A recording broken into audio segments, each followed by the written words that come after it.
Hello friends, welcome to the success Kendra. Friends देखिए, आज इस वीडियो में हम लोग 69th बीपीएससी एग्जाम जो 2023 में लिया जाएगा उसके लिए आज हम लोग एक स्पेशल और इम्पॉर्टेंट टॉपिक को कवर करने वाले हैं। आज इस वीडियो में हम लोग बिहार का जो आधुनिक इतिहास है, जिसमें हम लोग असहयोग, सविनय अवज्ञा और भारत छोड़ो आंदोलन से संबंधित जितने भी महत्वपूर्ण प्रश्न बीपीएससी में बन सकते हैं उन सभी प्रश्नों को आज हम लोग एक ही वीडियो में कवर कर लेंगे। देखिए फ्रेंड्स, मैंने जो ऑप्शन का पैटर्न है यह पहले की तरह ही रखा है। Option A, option B, option C, option D और ऑप्शन ई में उपरोक्त में से कोई नहीं या उपरोक्त में से एक से अधिक, इसी प्रकार मैंने जो है ऑप्शन का पैटर्न रखा हो जाए। तो चलिए फ्रेंड्स, बिना देरी किए हुए सेशन आज के स्टार्ट करते हैं। पहले प्लीज़ वीडियो को लाइक कर दीजिए और जब सेशन समाप्त होगा तो इसे कम से कम एक ग्रुप में ज़रूर शेयर कर दीजिए। चलिए पहला प्रश्न पढ़ेंगे। पहला प्रश्न है और सबसे पहले देखिए असहयोग आंदोलन को कवर करेंगे, उसके बाद सविनय अवज्ञा आंदोलन और फिर भारत छोड़ो आंदोलन से संबंधित प्रश्नों को हम लोग डिस्कस करेंगे। पहला प्रश्न है कि बिहार प्रांतीय राजनीतिक सम्मेलन में असहयोग आंदोलन के प्रस्ताव को स्वीकृति दी गई थी। इस आंदोलन की अध्यक्षता किसने किया था? देखिए ध्यान से सुनिए, डॉक्टर राजेंद्र प्रसाद की अध्यक्षता में अगस्त 1920 में बिहार प्रांतीय राजनीतिक सम्मेलन का आयोजन भागलपुर में हुई, जिसमें गांधी जी के असहयोग आंदोलन के प्रस्ताव को स्वीकृति दी गई। Right answer option number C हो जाएगा, डॉक्टर राजेंद्र प्रसाद। अगर आपको आंसर पहले से पता है तो आप आंसर कमेंट बॉक्स में दे करके बता भी सकते हैं। दूसरा प्रश्न है कि निम्नलिखित में से किसके द्वारा प्रस्तावित स्वराज के मुद्दे को भी असहयोग आंदोलन में शामिल कर लिया गया था? तो ब्रजकिशोर प्रसाद द्वारा प्रस्तावित स्वराज के मुद्दे को भी असहयोग आंदोलन में शामिल कर लिया गया। राइट आंसर इसका ब्रजकिशोर प्रसाद हो जाएगा। ऑप्शन नंबर यहाँ पर देखिए बी करेक्ट। देखिए तीसरा प्रश्न पढ़ेंगे। तीसरा प्रश्न है कि असहयोग आंदोलन के दौरान विधायिका के चुनाव से उम्मीदवारी वापस किसने ले ली थी? तो असहयोग आंदोलन के दौरान डॉक्टर राजेंद्र प्रसाद, मजहरुल हक, ब्रजकिशोर प्रसाद, मोहम्मद शफी नेताओं ने, ये जितने भी नेता थे मोहम्मद शफी, इन्होंने विधायिका के चुनाव से उम्मीदवारी वापस ले ली थी। तो ऑप्शन नंबर यहाँ पर ई हो जाएगा, उपरोक्त में से एक से अधिक। बहुत ही सोच समझकर इस बार को आपको आंसर को टिक लगाना है क्योंकि नेगेटिव मार्किंग इस बार रखा गया है। चौथा प्रश्न पढ़िए कि असहयोग आंदोलन के दौरान राय साहब की उपाधि किसने त्याग दी एवं अवैतनिक दंडाधिकारी के पद से भी इस्तीफा दे दिया? तो ये कौन थे? तो फ्रेंड्स ये डॉक्टर राजेंद्र प्रसाद के भाई राय साहब महेंद्र प्रताप थे, जिन्होंने राय साहब की उपाधि त्याग दी एवं अवैतनिक दंडाधिकारी के पद से भी इस्तीफा दे दिया था। तो राइट आंसर महेंद्र प्रसाद हो जाएगा, option number A. Next question है कि असहयोग आंदोलन काल में पटना गया रोड पर स्थापित राष्ट्रीय महाविद्यालय के प्राचार्य कौन थे? तो इसके प्राचार्य जो थे ये डॉक्टर राजेंद्र प्रसाद थे। Doctor Rajendra Prasad right answer हो जाएगा। नेक्स्ट क्वेश्चन है और सारे के सारे इंपॉर्टेंट प्रश्न है। इसको एक बार अगर ध्यान से आप देख लेंगे तो आपका बहुत ही बढ़िया तरीके से ये जो चैप्टर है असहयोग आंदोलन, सविनय अवज्ञा आंदोलन और भारत छोड़ो आंदोलन आपका कवर हो जाएगा। दीघा पटना में सदाकत आश्रम का निर्माण किसने करवाया था? तो मौलाना मजहरुल हक ने दीघा पटना के निकट सदाकत आश्रम का निर्माण करवाया था। मौलाना मजहरुल हक यहाँ पर बना लीजिएगा, ठीक है, छूट गया है। उसके बाद देखिए बिहार विद्यापीठ का उद्घाटन हुआ था। बिहार विद्यापीठ का उद्घाटन जो है ये कब हुआ था? तो बिहार विद्यापीठ का उद्घाटन 6 फरवरी 1921 को महात्मा गांधी जी के द्वारा किया गया और इसके कुलाधिपति मजहरुल हक बनाए गए, ठीक है, ध्यान रखेंगे। तो 6 फरवरी 1921 इसका राइट आंसर हो जाएगा। चलिए फ्रेंड्स अगला प्रश्न कर लेंगे। नेक्स्ट क्वेश्चन है कि बिहार विद्यापीठ के प्रथम कुलाधिपति कौन थे? तो प्रथम कुलाधिपति जो थे ये मौलाना मजहरुल हक थे। ऑप्शन नंबर यहाँ पर डी राइट आंसर हो जाएगा। नेक्स्ट क्वेश्चन है कि किसने सितंबर 1921 में सदाकत आश्रम से द मदरलैंड नामक अखबार निकालना शुरू किया था? तो द मदरलैंड अखबार निकालना शुरू किसने किया था? तो मौलाना मजहरुल हक ने किया था, ठीक है, मौलाना मजहरुल हक राइट आंसर हो जाएगा। Option number B correct answer हो जाएगा। उसके बाद देखिए अगला प्रश्न है कि छपरा सारण में असहयोग आंदोलन के दौरान नेतृत्व प्रदान किया गया था। अब यहाँ पर ध्यान से सुनिएगा। देखिए असहयोग आंदोलन के दौरान भागलपुर में दीप नारायण सिंह, मुंगेर में मोहम्मद जुबैर, मुजफ्फरपुर में मोहम्मद शफी एवं छपरा सारण में राहुल सांकृत्यायन ने महत्वपूर्ण भूमिका निभाई थी। तो यहाँ पर छपरा सारण पूछा गया है तो राहुल सांकृत्यायन करेक्ट आंसर हो जाएगा। उसके बाद देखिए भागलपुर में असहयोग आंदोलन के दौरान नेतृत्व प्रदान किया गया था। अब यहाँ देखिए भागलपुर पूछा गया है तो भागलपुर में दीप नारायण सिंह थे। दीप नारायण सिंह करेक्ट आंसर हो जाएगा, अभी मैंने आपको बताया भी है। मुजफ्फरपुर में पूछा गया है कि असहयोग आंदोलन के दौरान नेतृत्व प्रदान किया था, तो मुजफ्फरपुर में मोहम्मद शफी हो जाएगा right answer. Mohammed Shafi correct answer हो जाएगा। उसके बाद देखिए, मोहम्मद शफी ने असहयोग आंदोलन के दौरान नेतृत्व प्रदान किया, कहाँ पर? तो मुजफ्फरपुर में। ठीक है, याद रखेंगे मुजफ्फरपुर इसका राइट आंसर हो जाएगा। अच्छा, मुंगेर से किसने किया था? मुंगेर से पूछेगा तो याद रखना है मोहम्मद जुबैर। ठीक है, चलिए उसके बाद नेक्स्ट क्वेश्चन है कि प्रिंस ऑफ वेल्स का पटना में आगमन का व्यापक विरोध किसके नेतृत्व में किया गया था? बताइए राइट आंसर क्या हो जाएगा। दिसंबर 1921 में प्रिंस ऑफ वेल्स का पटना में आगमन हुआ था और इसका व्यापक विद्रोह जो है विरोध जो है सावित्री देवी के नेतृत्व में हुआ था। सावित्री देवी करेक्ट आंसर हो जाएगा। उसके बाद देखिए नेक्स्ट क्वेश्चन है कि बिहार में असहयोग आंदोलन के निर्बाध संचालन हेतु कांग्रेस ने किस प्रथा की शुरुआत की थी? तो यह जो प्रथा थी इसका नाम है मुठिया प्रथा। बिहार में इस आंदोलन को निर्बाध संचालन हेतु कांग्रेस ने मुठिया प्रथा की शुरुआत की, जिसमें प्रत्येक गृहस्थ प्रतिदिन एक मुट्ठी अनाज कांग्रेस को देता था, जिससे कांग्रेस को आर्थिक मदद मिलती थी। तो ये मुठिया प्रथा हो जाएगा। चलिए उसके बाद अगला प्रश्न है, और अब हम लोग सविनय अवज्ञा आंदोलन से संबंधित प्रश्नों को कवर करेंगे। ठीक है, चलिए बिहार में नमक सत्याग्रह सर्वप्रथम कहाँ से शुरू हुआ? बताइएगा राइट आंसर क्या हो जाएगा। बिहार में नमक सत्याग्रह जो है सर्वप्रथम कहाँ से शुरू हुआ? 15 अप्रैल 1930 को चंपारण और सारण क्षेत्र में नमकीन मिट्टी बना करके बिहार में नमक सत्याग्रह प्रारंभ किया गया। तो ये आपका कहाँ हो जाएगा?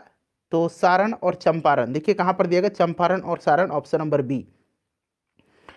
उसके बाद नेक्स्ट क्वेश्चन कर लेंगे। अगला प्रश्न है कि सविनय अवज्ञा आंदोलन के दौरान बिहार के किस जिले के जेल के कैदियों ने नग्न हड़ताल की थी? तो नग्न हड़ताल का जो आयोजन हुआ था ये छपरा जेल में हुआ था। ठीक है, नग्न हड़ताल का आयोजन किस आंदोलन के दौरान हुआ था, ये भी आपको याद रखना है। प्रश्न इस तरह से भी पूछा जा सकता है, तो सविनय अवज्ञा आंदोलन। ठीक है, चलिए उसके बाद देखिएगा नेक्स्ट क्वेश्चन है कि मई 1930 में किसके अध्यक्षता में पटना में स्वदेशी लीग की स्थापना हुई? पटना में स्वदेशी लीग की स्थापना मई 1930 में सर अली इमाम की अध्यक्षता में हुई थी। सर अली इमाम राइट आंसर हो जाएगा। उसके बाद देखिए नेक्स्ट क्वेश्चन है कि बेगूसराय में चौकीदारी कर के विरोध आंदोलन एक हिस्सा था। तो यह आंदोलन जो था ये काफ़ी चर्चा में रहा था। बेगूसराय में चौकीदारी कर बंद करने का कार्यक्रम विशेष रूप से यह चर्चित रहा था, और यह सविनय अवज्ञा आंदोलन इसका राइट आंसर हो जाएगा। ठीक है, देखिए ध्यान दीजिए, अनुराग सिंह सविनय अवज्ञा आंदोलन के दौरान बिहार में चौकीदारी कर देने से मना कर दिए थे। चंद्रा देवी ने अगस्त 1930 को गया में एक सभा को संबोधित कर चौकीदारी कर न देने का नारा दिया था। सारण, चंपारण, शाहाबाद, पूर्णिया, मुंगेर, पटना, इन सभी जिलों में लोगों ने चौकीदारी कर देना बंद कर दिया। बिहार में चौकीदारी कर बंदी आंदोलन सर्वप्रथम बेतिया में शुरू हुआ था। इसको आप जरूर ध्यान रखेंगे, कहाँ पर शुरू हुआ था? तो बिहार में चौकीदारी कर बंदी आंदोलन सर्वप्रथम बेतिया में शुरू हुआ था।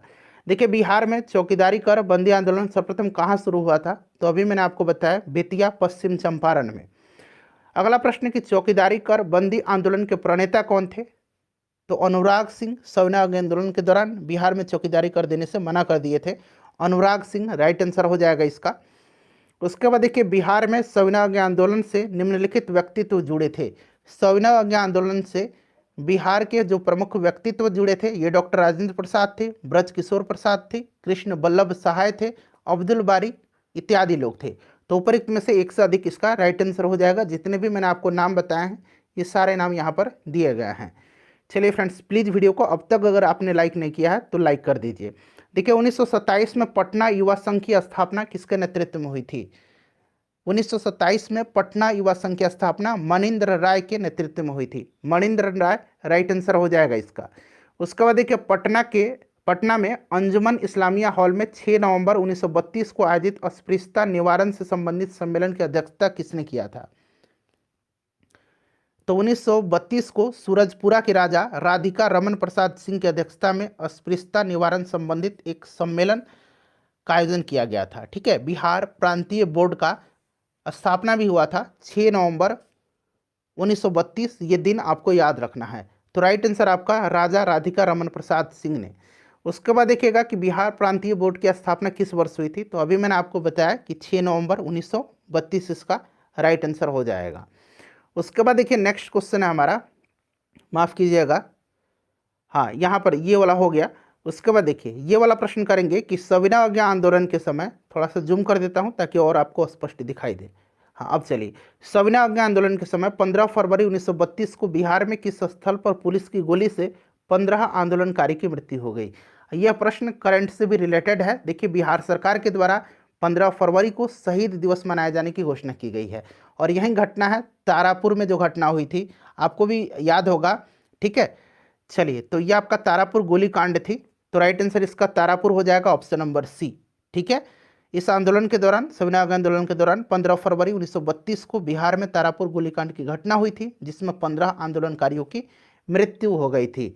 नेक्स्ट क्वेश्चन है कि बिहार में मैजिक लालटेन का लेक्चर, मैजिक लालटेन का लेक्चर किस आंदोलन से संबंधित है, बहुत ही इंपॉर्टेंट है, तो यह सविनय अवज्ञा आंदोलन हो जाएगा, इसका राइट आंसर सविनय अवज्ञा आंदोलन हो जाएगा।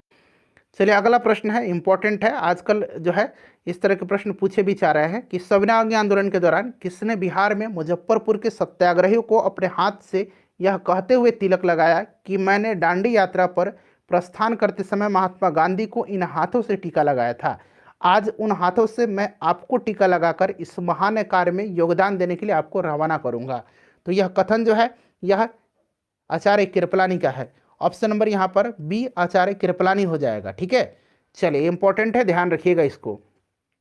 सविनय अवज्ञा आंदोलन के दौरान डॉक्टर राजेंद्र प्रसाद को कब गिरफ्तार किया गया था, तो सविनय अवज्ञा आंदोलन के दौरान 5 जुलाई 1930 को डॉक्टर राजेंद्र प्रसाद को छपरा से गिरफ्तार किया गया था, छपरा से इनको गिरफ्तार किया गया था 5 जुलाई 1930 को। नेक्स्ट क्वेश्चन कर लेंगे कि पटना में नमक सत्याग्रह की शुरुआत कब हुई थी। पटना में नमक सत्याग्रह की शुरुआत 16 अप्रैल 1930 को हुई थी, 16 अप्रैल 1930 को हुई थी। उसके बाद देखिएगा अब भारत छोड़ो आंदोलन से संबंधित हम लोग प्रश्नों को कवर करेंगे। ऑपरेशन जीरो आवर संबंधित है, ऑपरेशन जीरो आवर जो है 8 अगस्त 1942 के मध्य रात्रि को ऑपरेशन जीरो आवर के तहत सभी प्रमुख नेताओं को गिरफ्तार कर लिया गया था भारत छोड़ो आंदोलन के समय। भारत छोड़ो आंदोलन राइट आंसर हो जाएगा। उसके बाद देखिएगा कि 9 अगस्त 1942 को गिरफ्तार कर बांकीपुर पटना जेल में रखा गया था, तो बांकीपुर पटना जेल में डॉक्टर राजेंद्र प्रसाद एवं जगत नारायण लाल को 9 अगस्त 1942 को गिरफ्तार कर पटना बांकीपुर जेल में रखा गया था। राजेंद्र प्रसाद और जगत नारायण लाल दोनों हो जाएगा, एक से अधिक इसका करेक्ट आंसर हो जाएगा। ठीक है, जयप्रकाश नारायण को हजारीबाग झारखंड में है, वहाँ पर रखा गया था। चलिए उसके बाद देखिए भारत छोड़ो आंदोलन के दौरान जयप्रकाश नारायण को किस जेल में रखा गया था, तो इनको हजारीबाग जेल में रखा गया था। नेक्स्ट क्वेश्चन है कि भारत छोड़ो आंदोलन के क्रम में 11 अगस्त 1942 को पटना सचिवालय में पुलिस गोलीकांड में मरने वाली छात्रों की संख्या कितनी थी। अब आपको याद रखना है कि ये जो पटना सचिवालय गोलीकांड था ये घटित कब हुआ था, तो 11 अगस्त 1942 को, और इसमें मरने वाले छात्रों की संख्या जो थी ये कितनी थी, तो ये छात्र 7 थे। शहीद उमाकांत प्रसाद सिंह, शहीद रामानंद सिंह, शहीद सतीश प्रसाद झा, शहीद जगपति कुमार, शहीद देवीपद चौधरी, शहीद राजेंद्र सिंह और शहीद राम गोविंद सिंह। ये नाम भी आपको ध्यान रखना है, option number D right answer हो जाएगा। किसके द्वारा सिवान में यहाँ बना लीजिए, सिवान में थाने में झंडा फहराने की कोशिश की गई, जिसके विरोध में पुलिस ने उनकी हत्या कर दी थी। बताइए राइट आंसर इसका क्या हो जाएगा, तो ये फूलेला प्रसाद श्रीवास्तव थे। इन्होंने सिवान थाने में झंडा फहराने की कोशिश किया, जिसके विरोध में पुलिस ने उनकी हत्या कर दी थी, फूलेला प्रसाद श्रीवास्तव। चलिए उसके बाद देखिएगा कि भारत छोड़ो आंदोलन के दौरान 1942 ईस्वी में किसे अपराधी जिला घोषित किया गया था, तो अपराधी जिला जो है ये किया गया था सारण को। ठीक है, सारण को अपराधी जिला घोषित किया गया था, सारण राइट आंसर हो जाएगा। उसके बाद देखिए बिहार में जगलाल चौधरी के नेतृत्व में समानांतर सरकार की स्थापना हुई थी। यहाँ पर ध्यान दीजिए, देखिए बिहार में जगलाल चौधरी के नेतृत्व में जो है सुल्तानपुर में और सियाराम के नेतृत्व में उत्तरी भागलपुर में समानांतर सरकार की स्थापना की गई थी। तो यहाँ पर जगलाल चौधरी पूछा गया है, तो ये आपका कहाँ पर, तो सुल्तानपुर हो जाएगा। ठीक है, चलिए आगे प्रश्न मिलेगा।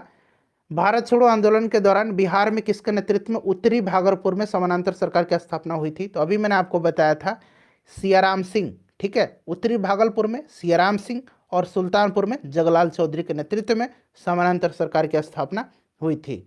नेक्स्ट क्वेश्चन है हमारा, अगला प्रश्न पढ़िएगा कि 9 नवंबर प्रश्न भी है और यहाँ 9 नवंबर भी मेंशन किया गया है। 9 नवंबर 1942 को जयप्रकाश नारायण किस त्योहार के दिन हजारीबाग जेल से भागने में सफल हुए थे? तो ये दीपावली की रात थी। ठीक है, दीपावली की रात में जयप्रकाश नारायण के साथ योगेंद्र शुक्ल, सूरज नारायण सिंह, रामानंद मिश्र, ये सभी लोग जेल की दीवार फांदकर भागने में सफल हुए थे। तो राइट आंसर हो जाएगा दीपावली की रात। उसके बाद देखिए नेक्स्ट क्वेश्चन है, प्रभावती देवी किस क्षेत्र की स्वतंत्रता सेनानी थी? प्रभावती देवी किस क्षेत्र की स्वतंत्रता सेनानी थी? बताइए फ्रेंड्स, राइट आंसर क्या हो जाएगा? तो ये आपका पटना इसका करेक्ट आंसर हो जाएगा। ठीक है, प्रभावती देवी पटना करेक्ट आंसर हो जाएगा, यानी कि ऑप्शन नंबर यहाँ पर बी सही आंसर इसका हो जाएगा। ठीक है, चलिए उसके बाद नेक्स्ट क्वेश्चन करेंगे। और ये प्रभावती देवी जयप्रकाश नारायण जी की धर्मपत्नी थी। ठीक है, और ये पटना क्षेत्र की एक प्रमुख स्वतंत्रता सेनानी थी। उसके बाद देखिए जयप्रकाश नारायण ने आज़ाद दस्ता की स्थापना कहाँ पर किया था? तो आज़ाद दस्ता की स्थापना इन्होंने कहाँ पर किया था? जयप्रकाश नारायण के नेतृत्व में नेपाल में आज़ाद दस्ता की स्थापना किया गया था। नेपाल राइट आंसर हो जाएगा। ठीक है, और जयप्रकाश नारायण ने युवकों को छापामार युद्ध प्रशिक्षण देने के लिए नेपाल के राजविलास जंगल में पहला प्रशिक्षण शिविर का गठन किया था, और इस शिविर के निदेशक नित्यानंद सिंह थे। ये आप जरूर ध्यान रखिएगा। उसके बाद एक आज़ाद दस्ता के रेडियो एवं प्रचार विभाग के संचालन का प्रभारी कौन था? तो इसके प्रभारी राम मनोहर लोहिया जी थे। राम मनोहर लोहिया राइट आंसर हो जाएगा। उसके बाद देखिए बिहार में आज़ाद दस्ता सक्रिय रहा था, तो ये भारत छोड़ो आंदोलन के दौरान। नेक्स्ट क्वेश्चन है कि भारत छोड़ो आंदोलन के दौरान बिहार में निम्नलिखित महिलाओं में से सक्रिय भूमिका निभाई थी? तो ये रामप्यारी देवी, यशवती देवी, प्रभावती देवी और सरस्वती देवी, सभी राइट आंसर इसका हो जाएगा एक से अधिक। ये आखिरी प्रश्न है फ्रेंड्स आपके लिए है, इसका आंसर आप जरूर कमेंट करके बताइएगा। वीडियो को हम लोग यहीं पर समाप्त करते हैं। वीडियो को लाइक कर दीजिएगा, शेयर कर दीजिएगा। जयप्रकाश नारायण को राष्ट्रीय स्तर के नेता की पहचान जो है यह किस संदर्भ में मिली थी? बताइए कमेंट करके इसका सही आंसर।